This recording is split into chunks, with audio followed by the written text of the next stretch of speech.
இன்னைக்கு கடவுள் நம்மளுக்கு கொடுத்துருக்க வசனம் என்னாகவும் 24 நாங்களும் எங்கள் மிருகங்களும் இங்கே சாகும்படி நீங்கள் கர்த்தரின் சபையை இந்த வனாந்தரத்திலே கொண்டு வந்தது என்ன? இந்த வசனத்தை கொண்டு கடவுள் நம்ம என்ன சொல்லிட்டு பார்ப்போம். இஸ்ரவேல் மக்களை மோசேயும் ஆரோனும் வழிநடத்தி கூட்டிகிட்டு வரும்போது சீன் வனாந்தரத்துக்கு வந்தபோது தண்ணீர் இல்லாமல் போகுது. அப்போது இஸ்ரவேல் மக்கள் மோசேயும் ஆரோனையும் பார்த்து கர்த்தரின் சபையை சாகிறதுக்காகவா இந்த வனாந்தரத்துக்கு கொண்டு வந்தீங்கன்னு கேட்குறாங்க. கர்த்தர் எகிப்தில் செஞ்ச அற்புதங்களையும் அடையாளங்களையும் இவங்க மறந்துட்டு இப்போ மோசேவையும் ஆரோனையும் குறை சொல்கிறாங்க. அதுவும் அவங்கள கர்த்தரின் சபைன்னு சொல்லிக்கிறாங்க. கர்த்தரின் சபைன்னு பேசுகிறவங்க தேவன் செஞ்ச காரியத்தை முதல்ல மறந்து போயிருக்க மாட்டாங்க. இரண்டாவது, அப்போ அற்புதத்தை செஞ்சவர் இப்போ அற்புதத்தை செய்வார்னு நம்பாமல் மோசேவையும் ஆரோனையும் குறை சொல்கிறாங்க.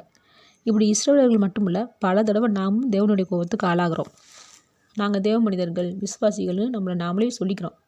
இந்த இஸ்ரவேலர்கள் அவங்கள கர்த்தரின் சபைன்னு பெருமையாக சொல்லிக்கிறது போல் நாமளும் நம்மளை பேசிக்கிறோம். ஆனால் சோதனை காலம் நடக்கும்போது தேவன் நமக்கு செஞ்சதை மறந்து போய் எவ்வளோ குறையாக பேசணுமோ புலம்பணுமோ அவ்வளோ பேசிடுறோம். நாம் நல்லா வாழும்போது வாய்னால் தேவ பிள்ளைன்னு சொல்கிறத விட, தேவன் எங்கள் கூடவே இருக்காருன்னு சொல்கிறத விட, சோதனை காலத்துலேயும் தேவனை நம்பி காத்திருக்கும்போது மட்டும்தான் உண்மையாகவே நம்ம தேவ மனிதர்கள். இப்படி நம்ம நம்பிக்கையோடு இருக்கும்போது தேவன் அற்புதங்களையும் ஆசீர்வாதங்களையும் நம்மளோட வாழ்க்கையில் எப்பயுமே செஞ்சிட்டே இருப்பார். ஆமேன்.